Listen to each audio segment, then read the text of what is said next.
All right, welcome to Buffalo Plus Live. Mike Catalana, Dan Fates. I am Jenna Cottrell. Hold on. I see What? already you guys are commenting. You were waiting on me as usual. Per usual. I might have wrote that.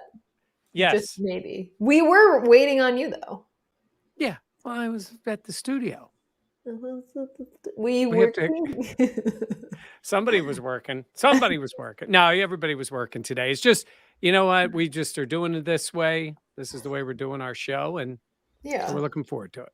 Well, we're making it work. Exactly. Like we always do. We're like the Bills. We got to find a way. Rolling with the punches. Find a way. I can't believe it's week 18. Like I can't believe it's the final week of the regular season. Is that surprising? I guess not. Maybe I speak for myself in that comment. You do. You speak. No, I feel like in some ways this has been a long season. Yeah. I don't agree with that. I don't know. I feel like their week 1 loss to Pittsburgh was 4 years ago. Because in the middle of that, we had everything was fine. And now I feel like we've gone backwards into the pandemic and COVID list and everything like that. Yeah. And now we're kind of out of that, but we're not. Okay. This feels like week 18. Okay. I guess I don't know. I feel like there's been a lot that's happened this season, like the loss to the Jags and some of those games in there that I'm like, oh yeah, the Chiefs win, stuff like that. You know why it seems longer? It's because last year there were just little blips of down. This time it's been, you start out with a loss, you lose to Jacksonville. Seriously. Yeah. You lose to Jacksonville. The Patriots home Monday night game. There were some bad moments for such a good team. That's what I think. Yeah. That is for sure. No. Yeah. All right. Are you ready? You know what? I said to myself, I'm going to be less goofy on this show, but off to a good start. I can't help myself. All right. Let's start. And Dan, I'll get the timer up and I will count you down. All right. In 3, 2, and 1. Buffalo Plus, your interactive look at the week in football, brought to you by Connors and Ferris.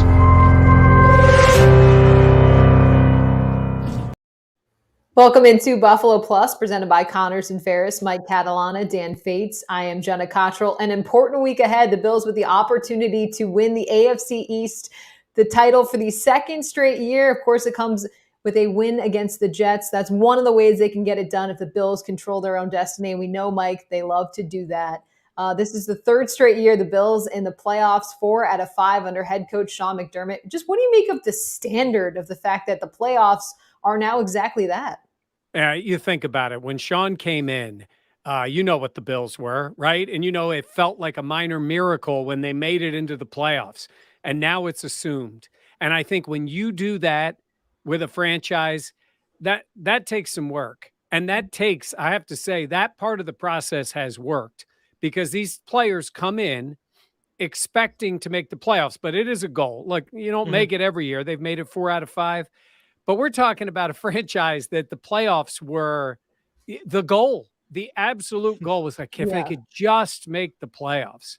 And now look at them, 4 out of 5 years, a chance at a division title that they should be winning on Sunday. So they've gotten themselves back there. I think it says a lot about the whole organization, but it also, Dan and Jenna, it also sets up, you can't just stop here. Like you've now established this is who you are. Now you got to take it to the next step. Yeah, Mike, I went back and I looked at one of my old tweets from April 3rd of 2017. It was Sean's first mini camp or OTAs. I think that's what it was. And I remember tweeting a picture of the players working out in shirts that read playoff caliber. And I tweeted out that this is what Sean McDermott's bringing in. And the replies and the quote tweets from back then are funny. People just saying oh, yeah, right. This team doesn't even know what the playoffs are. What do they know what playoff caliber is? Now it's been 4 out of 5 years under Sean McDermott. That has become, like you guys said, the standard. The process now has made this a casual thing. And this week it's been trying to get players, I think, to understand. It's not even like we're gearing up for the playoffs. It's like the media and us, we're trying to savor it. And what's it like for you guys that this has just become a common thing? And Sean McDermott said that he was going to pull some of his younger players aside this week and say that don't take this for granted. Making the playoffs isn't this easy all the time. And he said it's kind of like talking to your kids as a parent?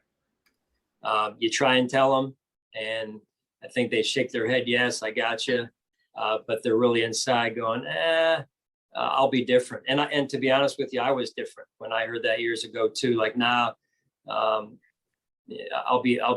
break the norm, right? I'll be the outlier. But the truth is that it's really hard to do, and sometimes you only really learn when you go through it at the end of the day. Okay. I was just thinking of Sean. He does use the line, I'm not mad, I'm disappointed, to the kids. And 2, can you picture him coming downstairs going, okay, who got into my Raisin Bran? Because I was looking for a treat. I'm just picturing, I'm sure he seems like he's be a great dad.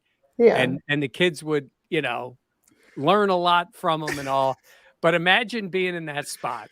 Well, Mike, he also talked about how if this season, if he had hair, it would be a lot grayer from this year, because this year has, like we were just talking about before the show, the fact of feels long. There were some very low moments.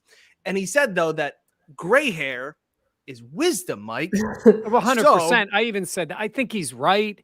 I think it's obvious. Are you biased, maybe? Yeah, I'm a little biased, but I will have to say, I don't always agree with that. Not for myself, but I see some of my gray-haired brethren who I don't always agree with. So I don't think it always brings wisdom. You know what it brings? These guys with gray hair pontificate all the time. Oh and God. It's really, Jenna, it can get annoying. It can, especially listening to you. No, I'm kidding.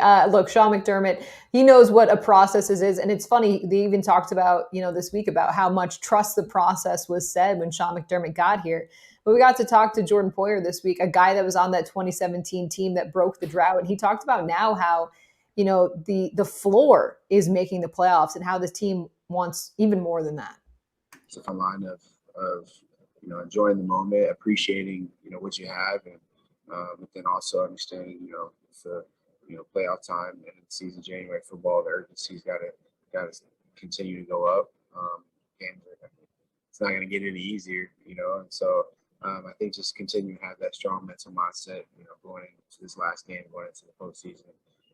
Sense of urgency has got to continue to pick up, and there's no letdown per se. You don't want to take your foot off the gas just because you feel like, oh, we made the playoffs, all right, kind of relax. No, it's totally different now. It's a totally different game. Obviously, we got to handle business this week with a good football team coming in. I love that message too, Mike, because we talk so much about, the playoffs and what's going beyond for this team, like expectations of the Super Bowl, AFC Championship. Yeah. But there really needs to be that sense of urgency every week, because none of those things are guaranteed come next week. Man, I was just thinking the exact thing you're saying when I'm listening. And I do believe, because what they have set up is to not get too high, not get too low, and that can carry you through a year. But there needs to be another gear. Mm-hmm. And it doesn't mean that you don't approach. I think you do some of the things you do every week, the way you study, the way you plan, he likes to set those things up. Yeah. But it is different. It does ramp up in the postseason, and it has to, and it should. So the question is, do the Bills have that other gear? And Jenna, a friend of ours who has worked with the Patriots, and we talked about it. And one of the things he's always said to me is maybe the most impressive thing from the Patriots, as much as Bills fans don't want to hear it, is winning when everybody expects you to win. Yeah. And they did it for 2 decades.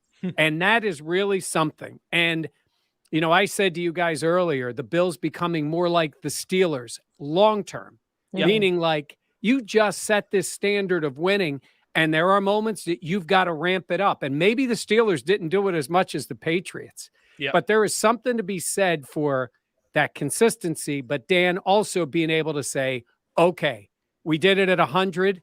We need a 110, 120, whatever it is, because you're going to get the best from everybody at this time of year. And going off that, we've talked about the adversity that the Bills have overcome this season, whether it's COVID or the losses or, like subpar play at times. And the thing we've heard the last month is this sense of urgency. And early on in the season, it was, remember after the Steelers loss, guys, it's one game. Yeah. Like, don't forget. And then it was another loss after the Tennessee, and it was the same again. It was like, guys, relax. We're not going to.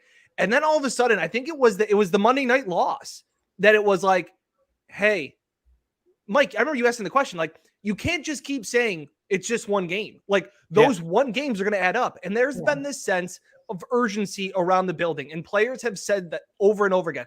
Josh has said that the last month has all felt like playoff games. Yeah. And it's been like that. And I asked Brian Dable about how that urgency can be a good thing. And he says, yeah, every week is tough. You're a competitor. He goes, but once you get past Thanksgiving, and he goes, you're kind of in the hunt. He goes, the competitor in you does ramp up and the games just feel different. And that's something that we've been fortunate as covering a team that has now made the playoffs 4 out of 5 years, because it wasn't like that before Sean McDermott got here. No, it's very true. And I think that urgency, we've seen that in their play. Like, I think of that game in Foxborough from Josh Allen and what we saw from him, and just that another level. And Mike, there's always the talk of, playing your best ball as a playoff starts. And we can kind of get into that after the next break, but I just think it's something to note, because this team, like, now the floor, like I said, is the playoffs, and it's so much more. And they have an opportunity on Sunday to lock up that AFC East title for the second straight time. And coming up after our little break, we're going to talk about this Jets team coming in. It'll be the first time the Bills face off against Zach Wilson, what we expect from him. We'll have that coming up after the break.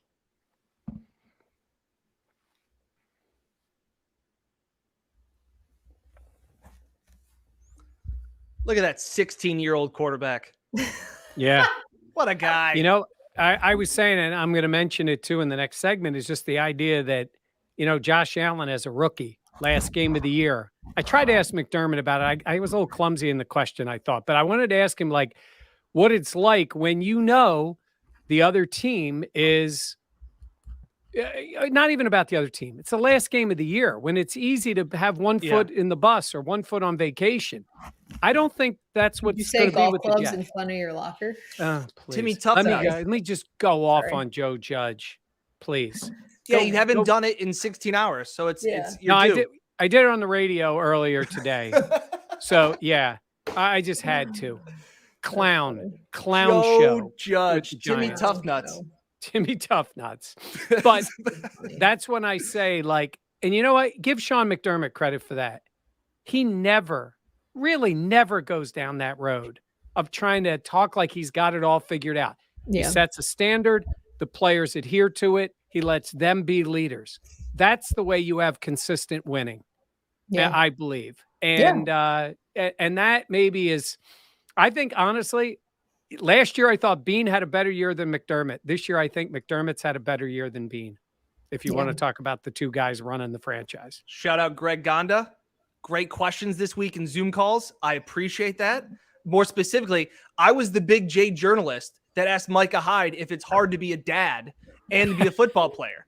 The dad wall. The dad wall. Yeah. No, it's true. That was a good question. Micah even said that was a good question. It's great when you always, as a reporter, when you get that good question. Yeah, you're like, ooh, I've made it. I will say, too, because if people don't know this, Mitch Morris has a very busy couple days coming up. Yeah. Game on Sunday, obviously, and then on Monday, his wife is being induced for their second baby. So it's nice. It's exciting for the Morse family, but that's kind of where some of the questions are coming from in terms of that. It's going to be a long 72 plus hours from him gearing up Sunday. My wife was also induced, and you think you're going to be induced and then the baby comes right out. Longer process than that. So Mitch is going to be, and his wife wish them all the best and health and good fortune for them. Yeah, absolutely. All right. This next block is going to be 6 minutes, 5 minutes, 5 minutes. Okay. Give me 2 seconds just to keep the comments coming. We appreciate it. We have my friend Steve in Jersey's just texted me and goes, "Do you guys know that you're on?" Yeah, we're aware. This is usually where we read some comments, some in-between talk. But I appreciate Steve and Katie for watching back in Jersey. Tell them hi guys. No, we do love all the comments and stuff. Okay, all right, Dan. In 3, 2. All right, welcome back to Buffalo Plus. Let's get into this Bills-Jets matchup. We know these two teams know each other very well, but kind of the wild card in this one is just the quarterback. Zach Wilson did not play last time these two teams faced off against one another. There he is. He might look like he's 14, but he'll be on the field on Sunday, Mike. I mean, how do you assess this guy? I don't think he was ready at the beginning of the year. Weird circumstances with the Jets. Maybe they felt that too. They ended up making a trade for Joe Flacco. Then we had the Mike White phenomenon that I think the Bills put an end to Yes. when the teams met. And that doesn't mean Mike White couldn't help some team at some point, but we knew this was going to become Zach Wilson. And I'll give him this. Sometimes when it's this whole debate on when you play a guy, the idea is, why didn't they play him sooner? Or why didn't they wait longer? Whatever. And you got to give the coaching staff this. Like, they try to figure it out. He got banged up a little bit. But I'll give him this. Since he's played over this last period of time, I think he's gone 4 games now without turning the ball over. Mm-hmm. He's been good. Not a superstar, but Correct. good. You start to see the talent that was there. And it's funny, the Bills guys are the guys looking at tape. And I'm not joking saying this. Mike White had a couple of good moments and one really good game when the last time they played the Bills and the Bills handled him. But Levi Wallace was asked about what he sees from this guy. And I think his answer's spot on. He's definitely a different quarterback than Mike White. I think a lot more athletic. I think a lot of his big plays come out when he's out of the pocket, creating plays. And he has great arm talent. I mean, he's hard to defend and to prepare for. So it's going to be a group effort to try to contain him and minimize him this weekend. I think, that's what they've seen out of him. And that's why, look, if you're a Jets fan, you're not winning for the year, you're going home. Yeah. But this is what you want to see. And again, I go back to the 2018 Bills. Yep. And it was Josh Allen at the end. You remember he had that huge game against the Dolphins. Player of the just week. made everybody, player of the week. And made everybody go like, okay, well, the next year they're in the playoffs. So I'm not saying that's happening for the Jets. I'm saying is that team is still ready to play with their head coach and try to do something this week. It's the fact of they could use this game for so much going into an off season where momentum. Yeah, where the Giants have become the laughing stock in the town. This is a time where the Jets can kind of, I don't know, take that next step with a rookie head coach trying to build something. And like I said, that's why I think they're a dangerous team right now. They could empty the playbook, do trick plays all the way down the field. They have nothing to lose in this game and can just play free, Jenna. Yeah. I was just going to add something there. I wonder if that's the way they'll play. Because I'm thinking, if I'm Robert Saleh, the head coach, I'm thinking we have an opportunity to play a playoff game. Correct. Right? Correct. You're playing against a team that is in the playoffs but needs this win. It is the rare opportunity where you get that feel of the big-time game. Look, the Bills are 16.5-point favorites for a reason. But if I'm the Jets, I'm trying to see where am I right now? What do we really need to work on? We're going against a really good Bills team at home. In this case, Jenna, I think it sets them up for, hey, they may find out they lose by 25 and they're like, okay, right. Yeah, we got a lot to work on. But I think they play it and see where they are going into the offseason. Yeah, and Josh Allen spoke this week at practice about the team he expects to see come Sunday. I mean, again, this is a group that plays extremely hard.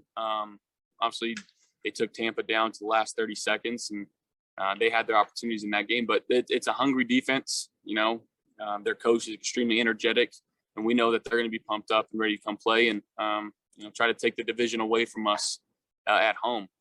If I was in that position, I'd feel the same way. It's an opportunity for them to come in here and do something special in their eyes and end their season on a good note and get some momentum towards the next season. So they're playing really fast. They're playing very physical, and they're going to play very hungry on Sunday. One more thing before we go to break. Young team with something to build to. This is not an older team that is going to clean house and gut everything. Guys are playing for jobs. Guys are playing for momentum. Coach, GM, quarterback, all coming back. This is a meaningful game for them. Yeah, no, I completely agree because I feel like the what we've seen from this team. I mean, they went toe to toe last week with the Bucks. Like this is a team Yep. that's been playing hungry. Maybe their record doesn't reflect the way they've been playing as of late, but I think this team is going to come in really motivated on Sunday, especially since they could play spoiler to, taking away an AFC East title from this Bills team, and that to them would be like a playoff win, that type of thing. So that's definitely something to watch out for Sunday. This Bills team, though, I feel like they know that. I mean, they also know what's at stake in terms of the division, but it's going to be quite an interesting game to watch. So we'll have to wait and see. But coming up after the break, it's time for our favorite segment, the mic drop. Talent versus culture in the NFL and what it means for the Bucks and for the Bills. We'll have it coming up after the break.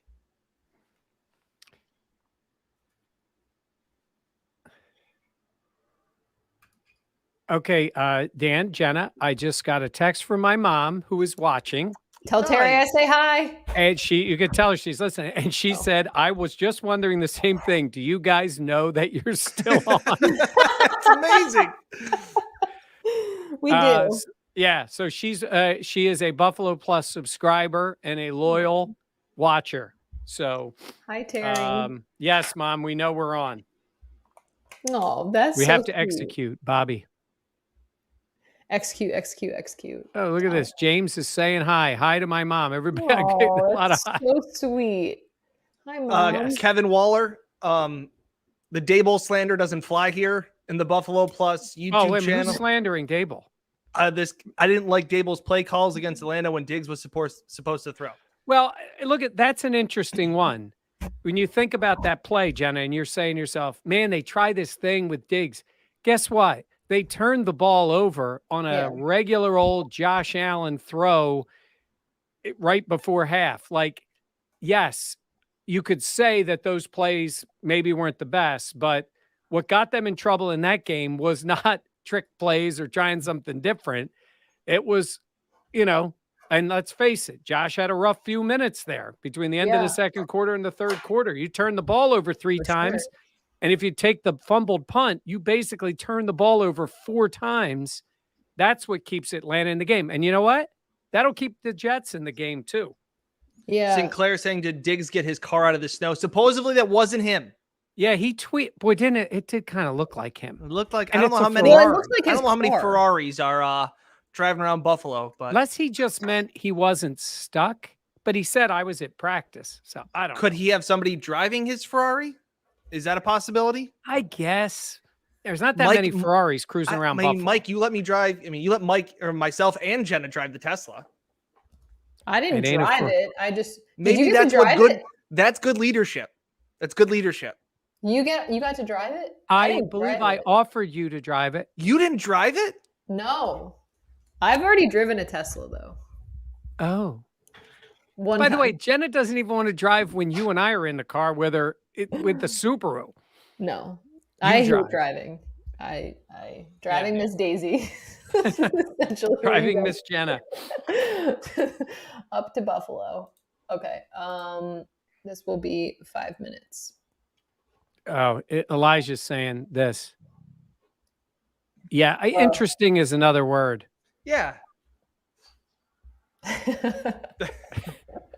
You don't want that. Believe me. Oh, this is nice. Good evening, guys. Great to see you guys live. Thank you. There we go. Whoops. All right. Thank you. All right. We got mic drop. The mic drop. And then Jenna, you're tossing to Greg. Yep. All right. I wanted to hurt right. Dan in the last segment. All right. 3, 2. All right, Mike, it's time for our favorite segment, the mic drop. And I know you have a lot to talk about this week. Antonio Brown, the situation that happened on Sunday. Just what's your take on this situation and what it means about talent in the NFL and what we accept?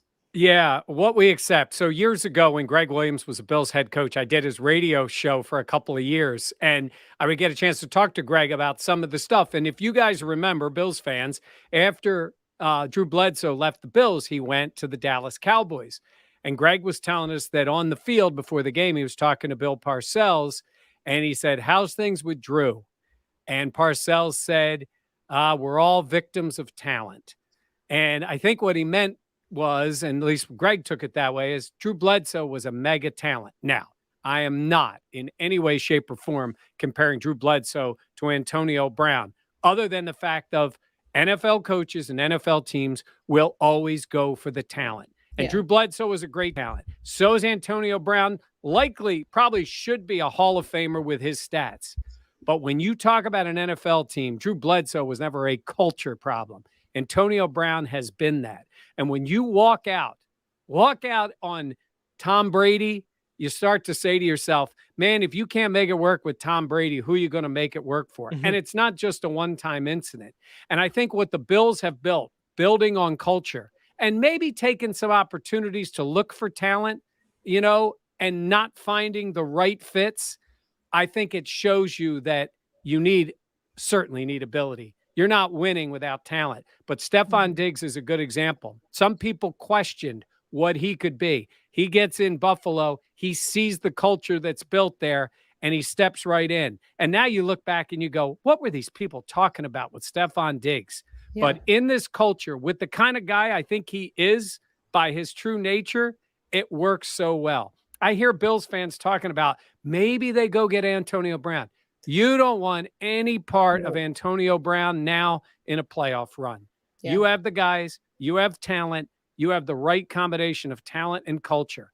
Teams will try to go all the time for that guy. You see how it ends up working out. Antonio Brown is out, and the Tampa Bay Bucks now are moving on without him. And it's been a while, I think, since we've had a player like this, but this goes back to T.O., right? Yeah. He was team obliterator. He was the locker room cancer. There are only so many bridges that you can burn in the NFL. You talk about when Antonio Brown talked his way out of Oakland or froze his feet out of Oakland and wanted to get out of there. And then he landed in New England and everybody said, this is perfect. This makes perfect sense. He's going to go into the culture and he's going to embrace it. Not everybody does. There are good players and there are the right players. And Sean McDermott and Brandon Beane, for the most part, have done a really good job of bringing in the right players. And I think, Mike, to your point, that's where you're talking about talent over culture. Yeah. Yeah, no, I agree. I think it is interesting the sacrifices sometimes teams will make for talented players. I think we've seen that all across the league. But even Josh Allen spoke about how they have belief in the guys in the locker room and they think it's all there. And I think that says it all. And the culture that has been built in Buffalo, it's so interesting because there's a certain type of Buffalo player that I think of that has, just that background of maybe a blue collar type of guy, maybe someone that was a wrestler in high school or someone like that, that's kind of shown that throughout their life. So, and just in terms of that, I think that's where this Bills team is and where it's going to stay. But it helps though. It helps when the culture is built with, look, you've got those guys, but they can also play football. We're not talking about all choir boys, and we're not talking about everybody who's just the guy you want, coming to babysit the kids here. We're talking about guys who can do that, also fit into the culture, also want to be with this group. It's not about being in the city of Buffalo, which is great, but it's about being with this group and they enjoy it. And that when you build that, you don't want to break that up. Yeah, absolutely. And I think a guy that kind of has resembled that is just Josh Allen, seeing the talent that he has, but also the way he's been able to bring together locker room. And Greg Connors, our great sponsor, spoke about what he wants to see from Allen now in this playoff period, and then just what he wants to see from his career going forward.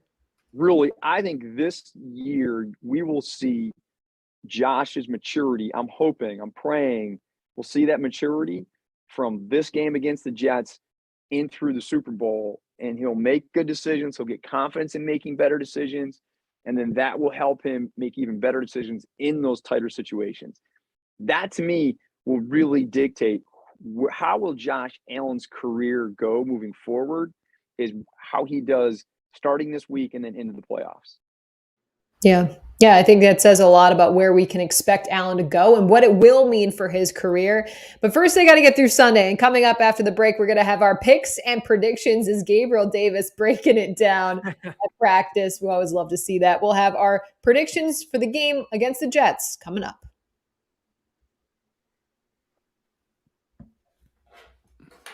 Yeah. Sinclair's right. He's saying they're asking for shovelers. Well, you know why, because Dan's shooting the game. Yep. It is crazy how this season. Yeah, I didn't shoot last game. Mother Nature was pretty kind to Jenna. So nice.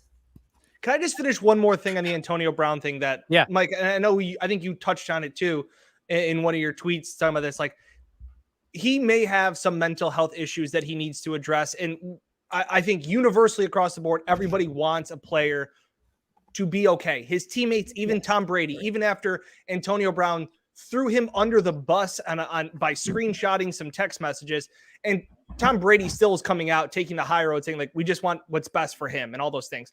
But you can also need mental help and also be a jerk too.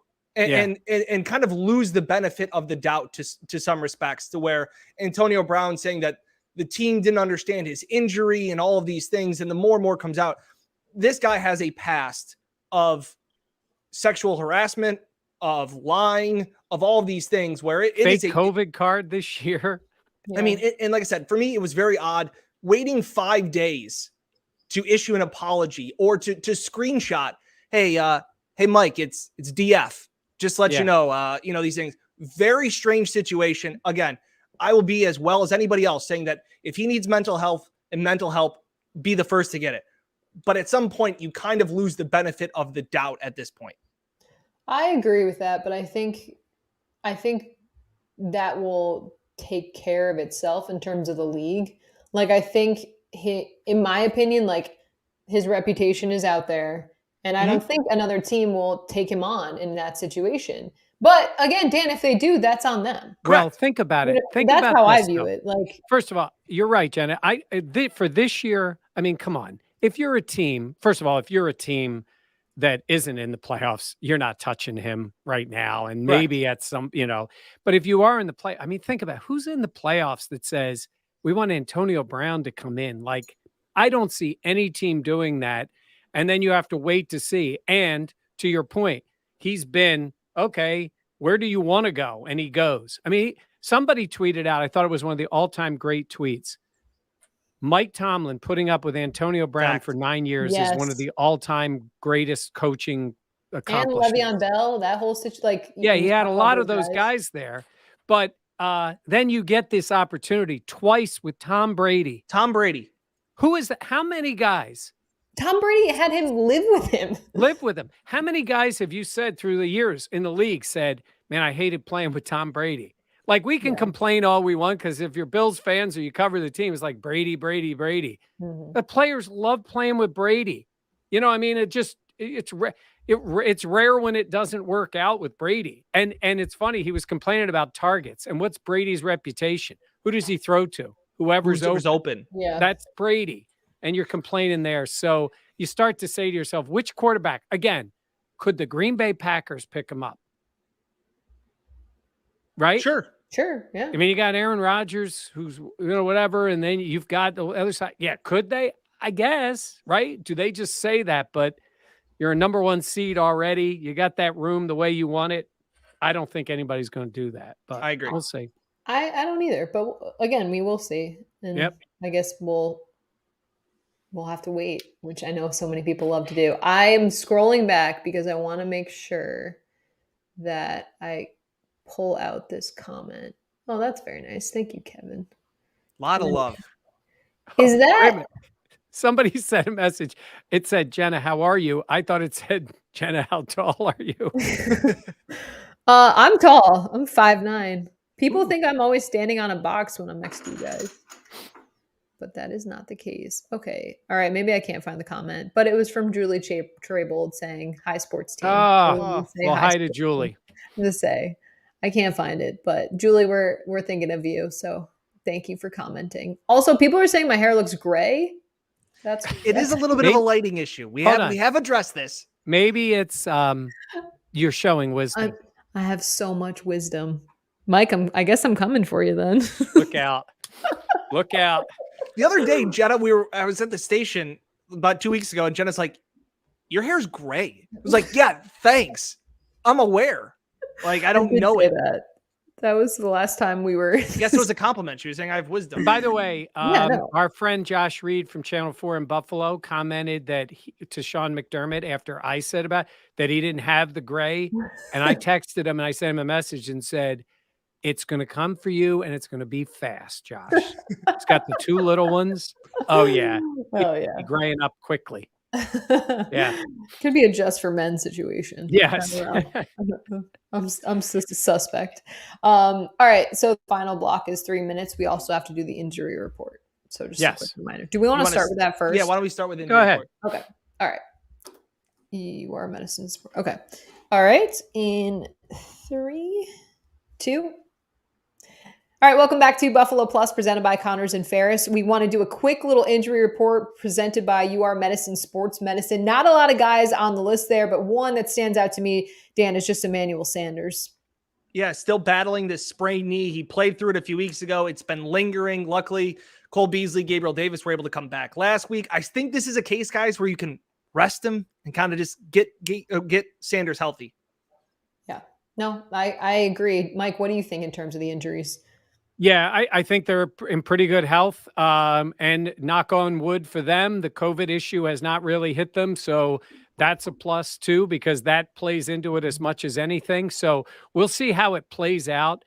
But I would say right now at the moment, you're right. I think Sanders is a guy they can sit and then get themselves ready for next week. All right, let's get into the best bets then. Dan, what do you expect for this week? Red hot, 4 straight weeks in a row of winners. Dynamite, electric right now, getting hot at the right time of the year. I only wish the season would go longer, but we'll take it in the playoffs. My best bet is also with my Bills play. I think I really like the over in this one. Right now, the over is 41.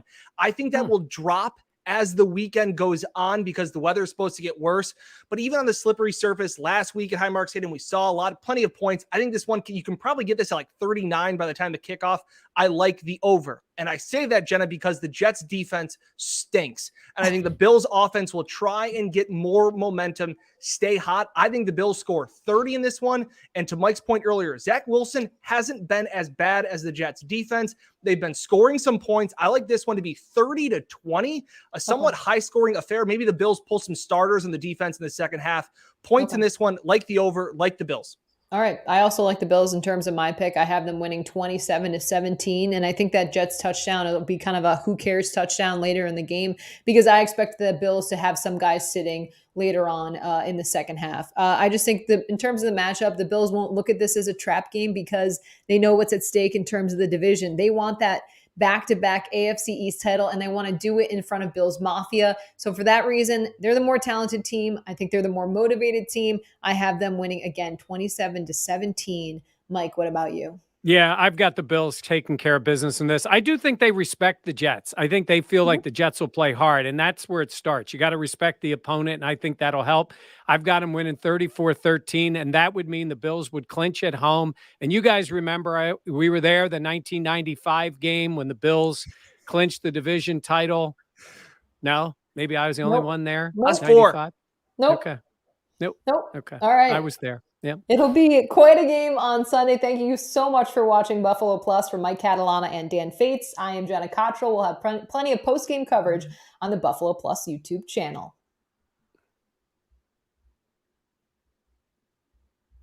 Okay, great. Thank you, guys. Did we go heavy on time, Jenna?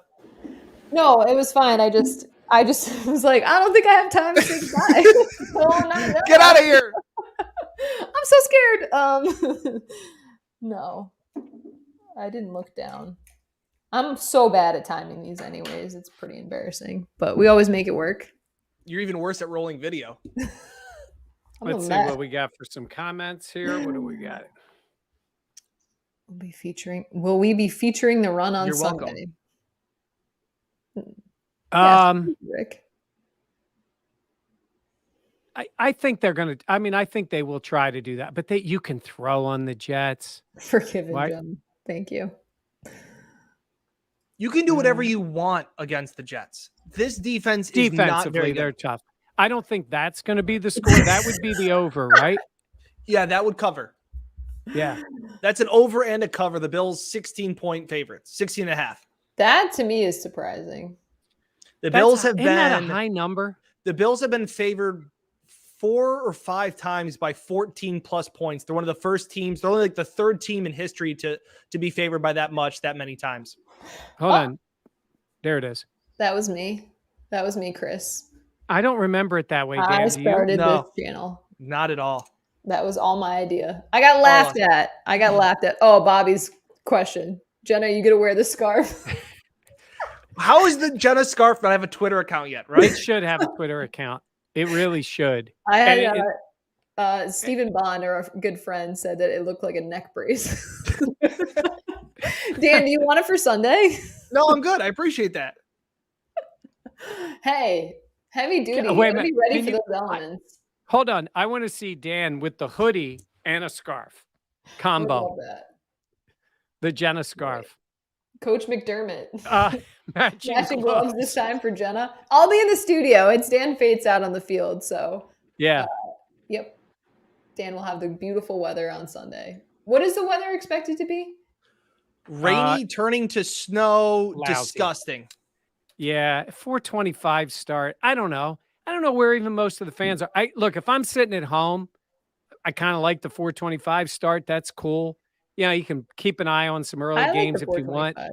It is, but I don't know. I think the Bills are going to spend a lot of time there. It's funny, as an Eastern team. Oh, it's going to be even colder, Dan. That's why. Yep. Just realized that. Yeah. It'll be cold. It's not like the night game, though.